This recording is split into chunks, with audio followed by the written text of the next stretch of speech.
Oui. Il y a des golfs dans votre région, par exemple? Oui, il y a des golfs, mais ils sont tout à fait respectueux des mesures qui ont été prises de restriction. Ils vivent de leur métier, il faut bien qu'ils en vivent. Et moi, je sais que quand le peu de golf que nous avons, c'est plutôt dans l'est de la Drôme. Ils sont respectueux du fait de l'arrosage, comme nous les agriculteurs, parce que nous, en ce moment-là, nous sommes en train de perdre nos récoltes au niveau de la viticulture.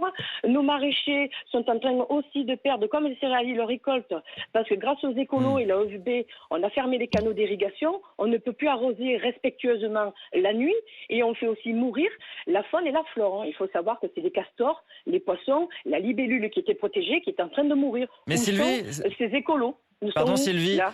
vous êtes justement, vous êtes viticultrice, vous êtes agricultrice. Vous vous dites pas, est-ce qu'il est vraiment nécessaire de garder de l'eau entre guillemets pour les golfs, alors que cette eau pourrait servir peut-être en priorité à l'alimentation et aux agriculteurs? Tout à fait, mais ça va être un mode de gestion. Ça nous tombe un peu dessus, entre guillemets, cette gestion, elle est terrible à faire cette année. Donc, il va falloir se mettre à table tous ensemble et voir en temps de crise comment on peut gérer au mieux ces ressources en eau. C'est Mmh. pas en cassant l'outil de travail des uns et des autres qu'on y arrivera, parce que c'est complètement stérile ce qu'ils font ces jeunes. S'ils s'enquiquinent, donnez-leur un conseil, qu'ils coupent des bidons, qu'ils aillent mettre de l'eau aux bêtes, qu'ils aillent aider les pompiers à combattre les feux, parce qu'il y a des feux comme en Gironde, ils ont été éclairés ou accidentellement ou intentionnellement. Ils ont interdit qu'on débroussaille, les pompiers ne peuvent pas passer.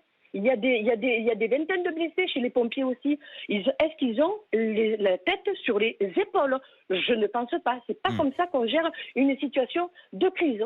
Vous craignez que ces C'est tensions, terrible. elles s'aggravent là dans les jours, semaines qui viennent avec ces batailles autour de l'eau. C'est un peu chacun pour soi.